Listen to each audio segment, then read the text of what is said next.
This is the one crime that Sherlock Holmes will not be investigating because he is the victim.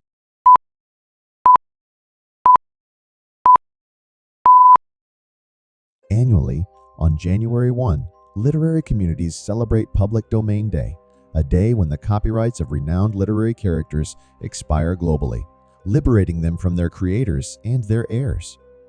On January 1, 2023, a particularly distinctive character was released into the public domain. This character, now belonging not just to its original owner, but to all humanity, is the most depicted fictional character in history, with over 250 films and 1,000 television episodes to their name. Who, you might ask? I'm referring to none other than a globally recognized detective. This character, with just a mere glance, can decipher all your secrets and your history. We're talking about Detective Sherlock Holmes, who has now been set free and belongs to us all. Today's tale revolves around the original owner of Sherlock Holmes, the esteemed Sir Arthur Conan Doyle. Sir Arthur was not only brilliant, but also an accomplished sportsman and an inventor, known for his courage and competitive spirit. Most notably, he was a genius writer. Considering inflation rates, Arthur Conan Doyle might well be the highest paid writer per word in history. Imagine if writers were compensated per word. No one would come close to his earnings. At the height of Sherlock's popularity, a phenomenon that captivated Victorian society in London, Arthur Conan Doyle made a decision to commit a metaphorical murder. What? Why? You might ask. Sherlock Holmes would definitely solve any mystery, but let me assure you, this is the one crime Sherlock won't be investigating. Why?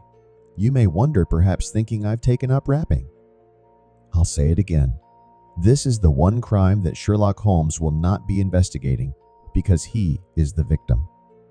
Arthur Conan Doyle decided to end Sherlock Holmes himself, the brightest detective of his era. How foolish! To destroy the fictional character that brought him fame?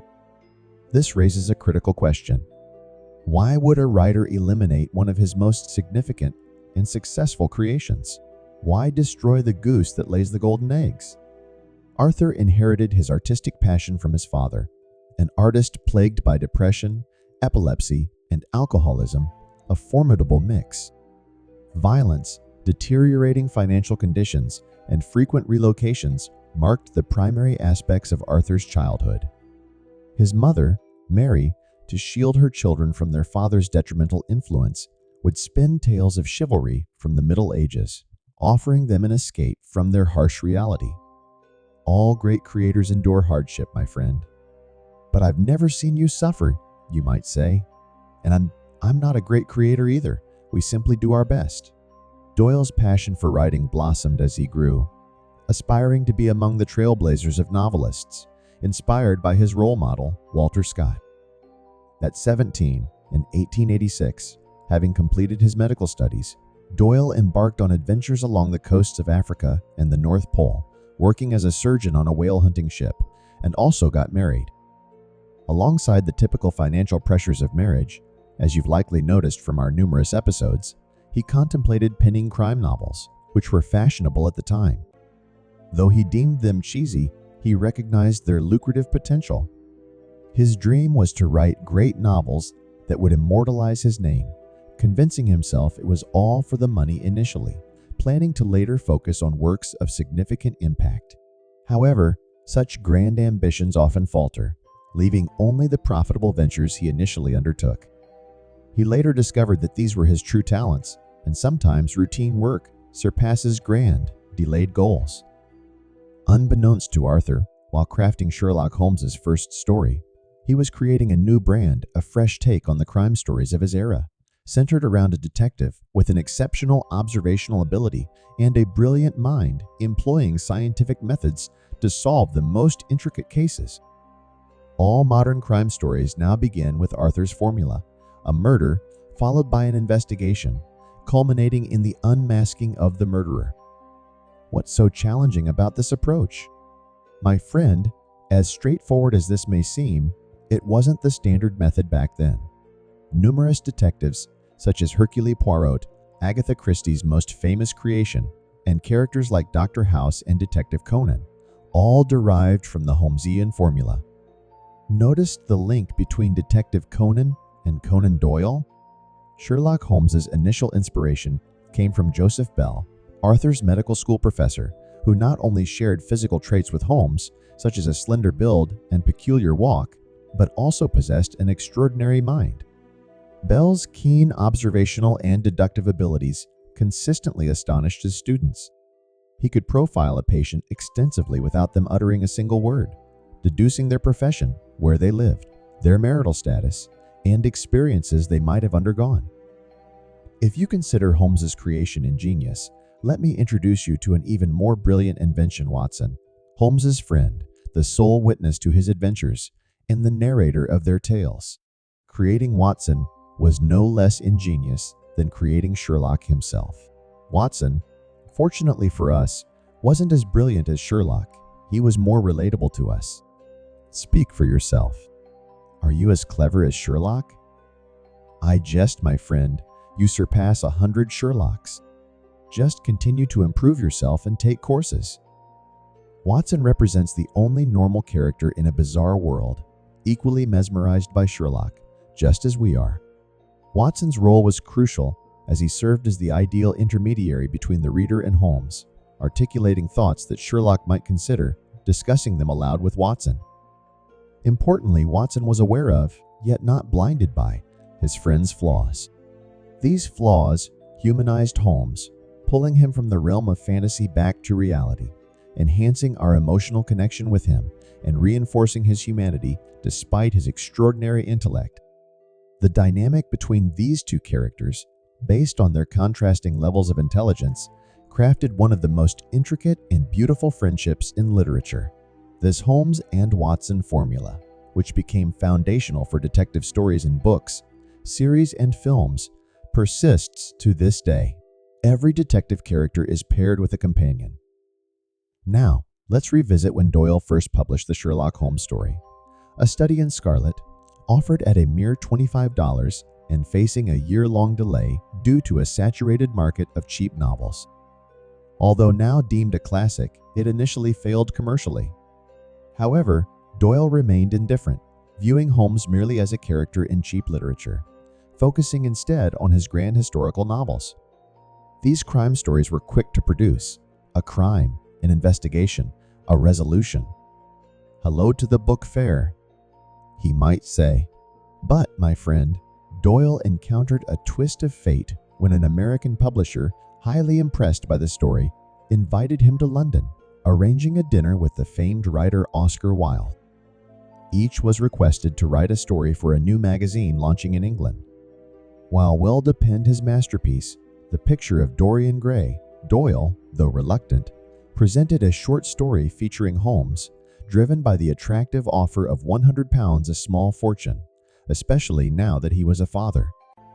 In the subsequent year, a significant shift occurred that would forever tie Doyle to Holmes. The Strand Monthly magazine requested a new Sherlock story, and Doyle, needing money, complied, proclaiming, "It's just a quick job." However, this story captivated readers, leading the magazine to request more stories urgently. They struck a deal with Doyle for 6 stories at £150 each, to be published monthly as serials, a first for Arthur. This format, akin to the soap operas we eagerly follow today, marked a new chapter in Doyle's career. But Holmes's unexpected success disrupted Doyle's literary plans, as even his earlier, less successful stories gained renewed interest. Imagine managing a company you're indifferent about, then hiring an employee who not only excels unexpectedly, boosting profits significantly, but also becomes so integral that you're torn between frustration and pride at their success. In this scenario, Holmes triumphed in the first round. The setting of these stories, Victorian London, crafted by Doyle, became a character in its own right, a city of hidden underworlds and crimes obscured by the foggy climate, especially amid the infamous Jack the Ripper scare. These narratives explored the darker aspects of the human soul against the backdrop of the Industrial Revolution, which transformed cityscapes and heightened the presence of prostitutes. thieves, and murderers, an enigmatic setting indeed. In this world, riddled with mysteries, Holmes stood as a beacon of logic and analytical prowess, reassuring readers with the triumph of reason and science over superstition and malevolence. I dislike the theatrics you employ to elevate your episodes and the characters you discuss. Can a fictional character truly change the world? What are you implying here? Yes, what is this chaos? I'm merely jesting, my friend. Bear in mind, all these debates are with imaginary figures in my mind and don't involve you. You, my friend, are my Dr. Watson, through whom I navigate from one piece of information to another, a reliable confidant, preventing me from feeling as though I'm merely talking to myself. Before Holmes's era, the police didn't employ scientific methods in crime solving. It wasn't until Edmund Locard, inspired by Holmes's adventures, established the first forensic laboratory in Lyon, France, in 1910, that techniques like fingerprinting, trace analysis, and toxicology, previously explored in Holmes's stories, began to be implemented in real-world investigations. Imagine a doctor with a flair for writing crime stories enhanced our capabilities to apprehend criminals. But who are we stopping? Criminals. This marked a significant advancement in criminology. If this explains the obsession with Holmes in the 19th century as a voice of reason during a time when ignorance was more prevalent, and his proficiency in using advanced scientific methods, why does he continue to captivate us today? His methods, considered primitive by today's standards, and his actions, confined to his time, should have faded into history, right? The answer lies in his personality and character. From the very first page, Sherlock is portrayed as a harsh, unsympathetic character, a genius in solving crimes but lacking in social graces. So he's a bit crude? Yes, he was endowed with intelligence for solving crimes, but not for navigating social interactions. Sherlock was not the typical hero we're accustomed to. His knowledge was boundless, but beyond his obsession with solving crimes, little else mattered. A genius, yet fundamentally isolated, only resorting to cocaine when devoid of challenges, perhaps suggesting that true genius is not synonymous with happiness. This complex portrayal allows us to respect his intellect while also empathizing with his struggles, positioning him as someone we admire yet see as an equal due to his imperfections. This formula of a flawed genius was similarly employed in the popular series Houses, where the protagonist, though not a detective, could diagnose elusive diseases, seeing them as the dangers he sought to combat. Living at 221B Baker Street, the same as Sherlock's iconic address, Dr. House mirrored Holmes not only in intellect, but also in his abrasive personality. Despite their flaws, you can't help but sympathize with them, especially House, who suffers from a chronic injury. It's this blend of brilliance and personal torment that makes characters like Holmes and House so compelling. Returning to Arthur Conan Doyle's saga, the financial success from Holmes's stories allowed him to fulfill his dream of writing 2 historical novels, aiming for pure creativity over commercial success. However, these novels met with cold reception, as the public craved more of Sherlock Holmes, not Doyle's other works. Despite the success of the Holmes series, Doyle did not view these as his crowning literary achievements. "I am a real writer, not merely a creator of popular fiction," he might have declared. The tepid response to his serious literary efforts deeply wounded him, compounded by letters from fans addressed to Holmes, not him, reinforcing how the character had overshadowed the creator. Confronted with this reality, Doyle contemplated a drastic action, the elimination of Holmes. Upon revealing this plan to his mother, she vehemently opposed it, a sentiment echoed by many who cherished the detective. Faced with persistent demands for more Holmes stories, Doyle set an exorbitant price, challenging his publishers. "I'll ruin everything if necessary. Hello, yes, I'm the one demanding this sum, and not a penny less will suffice." Really, you agree? To continue indefinitely? Payment in cash? Cursed be you, Sherlock. You're forever my shadow. Yet the publishers acquiesced, offering a staggering £1,000 for 12 new stories, triple his initial asking price. Thus, Doyle found himself ensnared in a golden cage of his own making, forever linked to Sherlock Holmes. But it wasn't merely financial entanglement that deepened his resolve to distance himself from Holmes. If Joseph Bell provided the initial inspiration for Holmes, imbuing him with analytical prowess and distinctive physical traits, the deeper layers of Holmes's character drew from Doyle's own tumultuous life and complex emotional landscape. The traits of deep-seated depression and mood swings, mirrored in Holmes's cocaine addiction, paralleled the struggles faced by Doyle's father with alcohol. This personal connection made the stories not just a reflection of Doyle's creative genius, but also a canvas for his internal battles. These narratives, while bringing to life the gritty underbelly of Victorian London, a city transformed by the Industrial Revolution and riddled with crime, also forced Doyle to confront painful memories from his past, making Holmes's character a burdensome yet inseparable part of his identity. Over time, the line between creator and creation blurred, with Holmes assuming a life of his own, becoming more tangible to readers than Doyle himself. This intertwining of their fates led Doyle to perceive Holmes almost as a malevolent force, undermining his desire to pursue other literary interests and confining him to the role of Holmes's chronicler.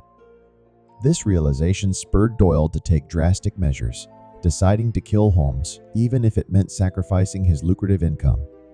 He envisioned an epic showdown for Holmes's demise, crafting a confrontation with Moriarty, Holmes's intellectual equal and nemesis, at the dramatic Reichenbach Falls, a location Doyle had encountered during his travels in Switzerland. Published in December 1893 under the title The Final Problem, this story concluded with both Holmes and Moriarty plunging into the abyss during their struggle, seemingly ending Holmes's saga. This iconic scene has since been immortalized in countless adaptations, symbolizing the ultimate sacrifice of the creator's greatest creation. However, the public reaction was one of shock and disbelief, with many readers unable to accept Holmes's death. Some fans even donned mourning attire, while others bombarded Doyle and his publishers with letters of protest. Can Holmes truly be dead? They lamented, leading to a dramatic drop in magazine subscriptions and a palpable sense of loss among the readership. Despite the outcry and financial implications, Doyle remained resolute, determined to liberate himself from Holmes's shadow. "I refuse to revive him. Let the chips fall where they may. I need to feel alive again," he might have declared, adamant that Holmes would not return. Yet, the legacy of Sherlock Holmes proved too potent, his allure too enduring for Doyle to dismiss. Holmes's name alone evoked a strong emotional response from Doyle, highlighting the complex dynamics between creator and creation, where the fictional detective had amassed a greater following than Doyle himself, leading to feelings of resentment and entrapment. "I regret ever creating you," Doyle might have thought, feeling more like Holmes's servant than his master. This tension culminated in Doyle's reluctant decision to revive Holmes, not from the dead, but through a previously untold case set before his demise. The Hound of the Baskervilles, written during this period of grudging acquiescence, marked Holmes's return, albeit in a story that cast him in a darker, more ambiguous light. This narrative, set against the backdrop of a menacing, spectral hound and the eerie moors, offered a new dimension to Holmes's character, intertwining elements of Gothic horror with the detective genre. Here, Holmes's involvement was minimal, with Watson taking a more central role, reflecting Doyle's conflicted feelings about his creation. Despite the story's grim tone, it was met with resounding success, rekindling public interest in Holmes and proving that the detective's appeal had not waned, even after an 8-year hiatus. This resurgence forced Doyle to confront the enduring impact of his character, leading to further stories that expanded Holmes's lore and delved deeper into his personal history and relationships.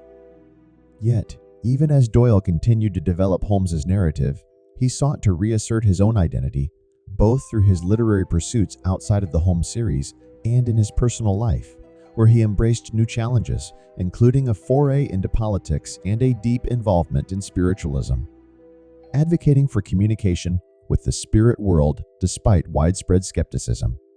This phase of his life highlighted Doyle's complex relationship with his own rationality and creativity as he sought to reconcile his scientific background with his spiritual beliefs, often facing ridicule for his support of seemingly fantastical claims, such as the Cottingley fairies, which he defended as evidence of supernatural phenomena.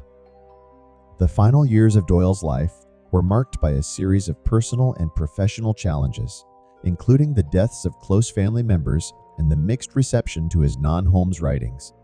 Despite these struggles, he continued to explore new creative avenues, but the shadow of Sherlock Holmes loomed large, affecting his legacy and public perception.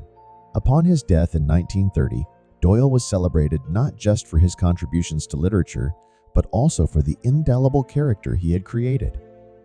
Interestingly, in a twist of fate, a statue erected in Doyle's hometown of Edinburgh was dedicated not to the author himself, but to Sherlock Holmes, cementing the detective's status as a cultural icon transcending his creator. Doyle's vast literary output included numerous works outside of the Holmes series, but it was the adventures of the detective that endured, overshadowing his other writings and shaping his posthumous reputation. This complex interplay between creator and creation highlights the enduring power of character over the individual, with Sherlock Holmes achieving a level of immortality through his continued presence in various media and adaptations, a testament to the lasting appeal of Doyle's most famous creation. In contemporary times, the character of Sherlock Holmes remains a fixture in popular culture, continuously reimagined in different contexts and media, reflecting his adaptability and enduring appeal. This ongoing legacy speaks to the profound impact of Doyle's work, which continues to inspire and entertain audiences around the world. As we reflect on the life and work of Arthur Conan Doyle, we are reminded of the transformative power of imagination and the complex relationships artists may have with their creations. In the case of Doyle and Holmes, it is a reminder that sometimes characters can take on a life of their own, shaping their creators' lives in unexpected ways and leaving a lasting impact on both literature and popular culture. Thank you for joining me on this exploration of Arthur Conan Doyle's life and the enduring legacy of Sherlock Holmes. Be sure to check out additional resources in the description below. Subscribe for more insightful discussions, and remember, the power of imagination often outlasts the confines of reality. Until next time, keep nurturing your curiosity and embracing the mysteries of the world around us. And who knows, perhaps one day, the character of I might echo the legacy of Sherlock Holmes in ways we can only imagine.